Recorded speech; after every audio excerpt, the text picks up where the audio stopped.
Hey YouTube. Okay. I got a lot of flack for the don't buy silver videos I did, explaining basically what silver is. That it's not physical silver. Is not even really a hedge. It's basically a value store. And I've got nothing but flack about that from the silver buds and everyone else. So I've started doing an experiment in which basically we're going to pit the status quo, the system, the financial markets, the things that everybody's afraid of. In the case of this experiment, we're going to do what, in my opinion, is the better opportunity right now, which is the Forex market.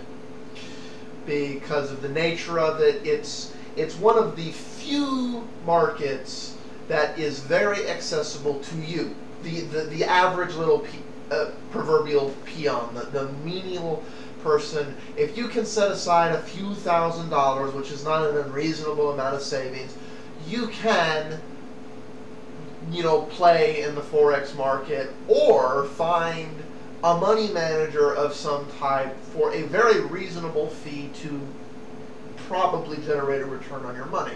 That's why we picked that market. A lot of other ones require you to have like $10, $20, $30, $40,000. To really get a fair return, you've got to have hundreds of thousands of dollars. God, if you're going to play for yourself, just forget it. And we're going to compare this plan against silver, gold, and just to be fair, we're going to go ahead and throw bitcoins in here too. Okay? What we're going to be keeping track of is which one protects your buying power better. Which one actually increases your buying power over time, and so helping you save for retirement. Because if you sit down and do the math on saving for retirement, it costs a lot more in your life, because it's like you have a year's bills, and the next year it's going to be a year's bills plus inflation, and then the year after that, that plus that plus that plus that. If you do the math at it, it gets to be a really, really big number. The average person would need to basically be saving $100,000 to $200,000 plus a year if they were going to do it just by saving. The average person doesn't make that much in a year, let alone have that much disposable income to save and hoard. So the way you keep up with this game and save for old age is you get a return on your savings. Your savings increases in buying power over time as you invest it. That is the difference between savings and a value store.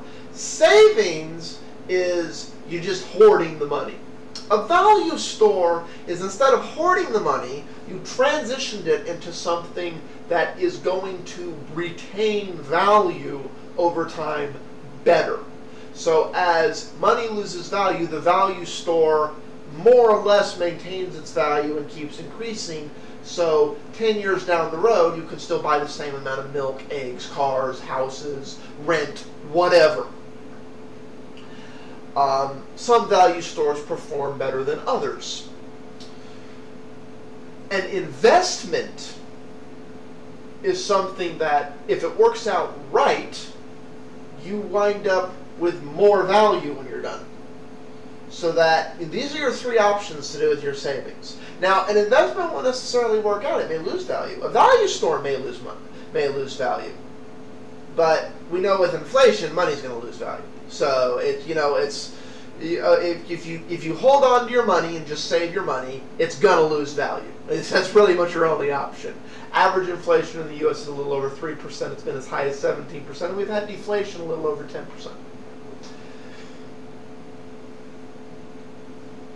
Value stores, if they work out well, if everything goes right, you break even. You don't make any money. You break even. On a good day on a value store, you break even. On a bad day on a value store, it underperforms and you lose value.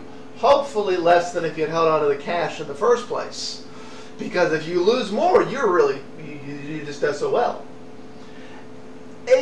What you look for in an investment is on a bad day, you break even.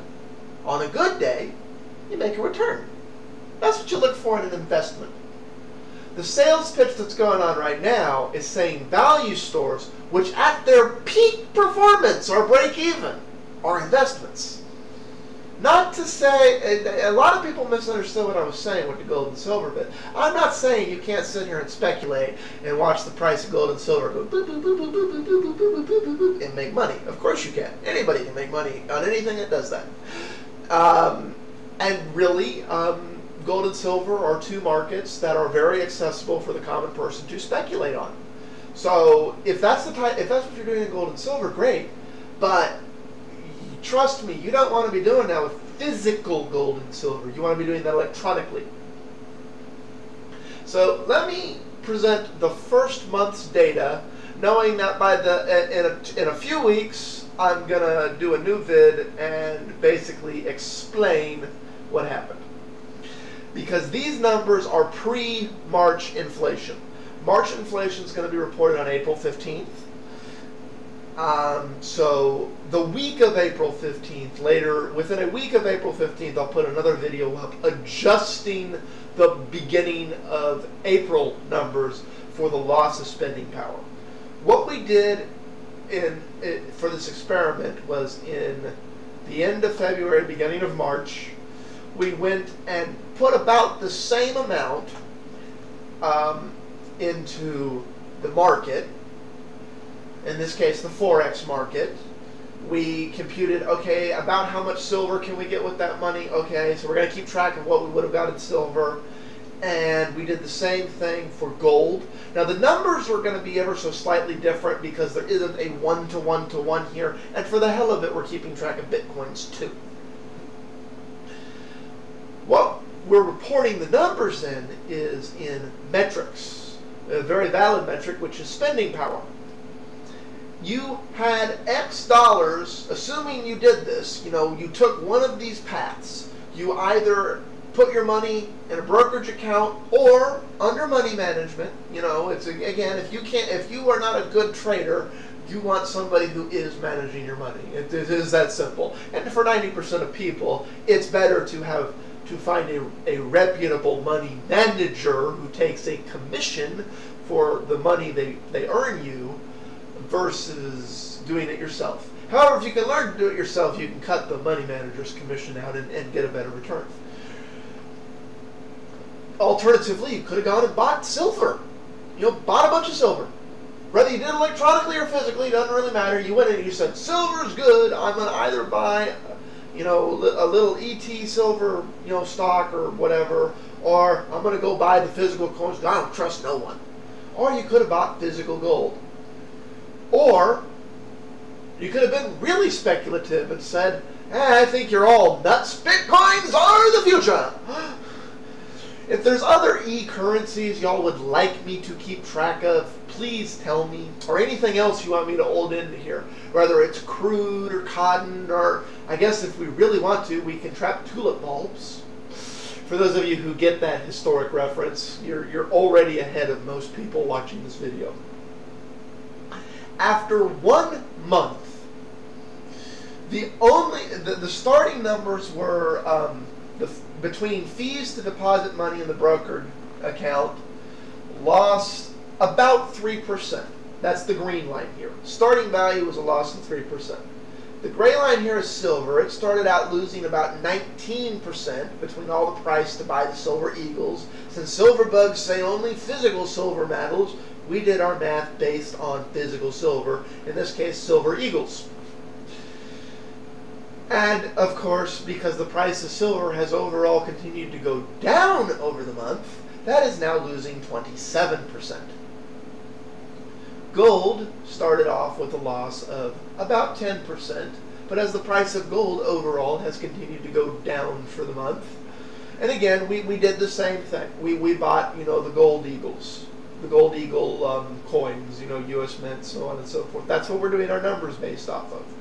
And as the price has continued to go down on what you can realistically trade those in for, well, gold went from losing about 10% spending power to losing a little over 13% spending power.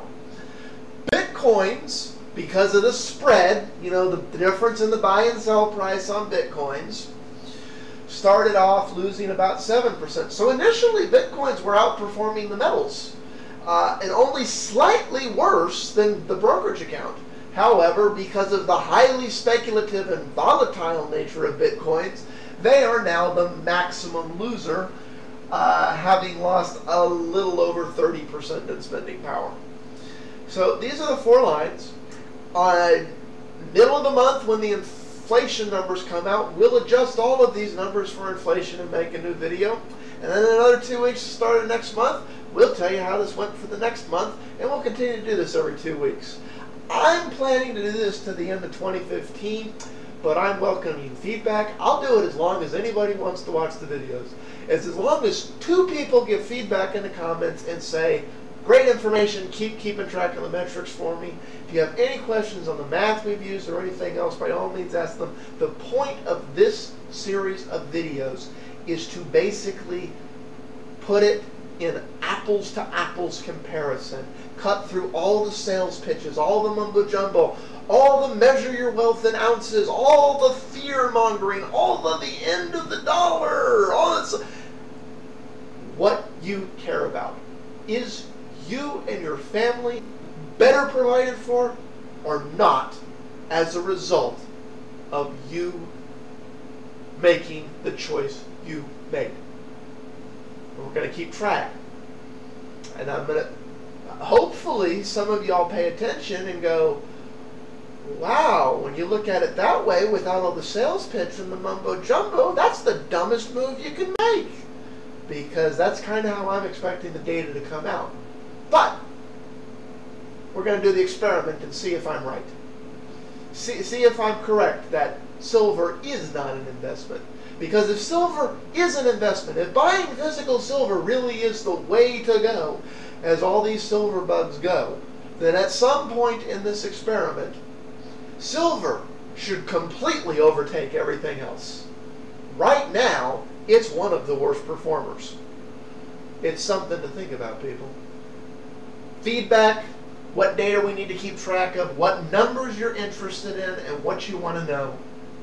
Please post in the comments below and let me know, because the point of this is to keep track of the result that this proverbial decision, where do you park your savings, is going to have on you in your old age and your retirement. Are you going to be stronger or weaker for the choice you're planning to make? Peace out, all.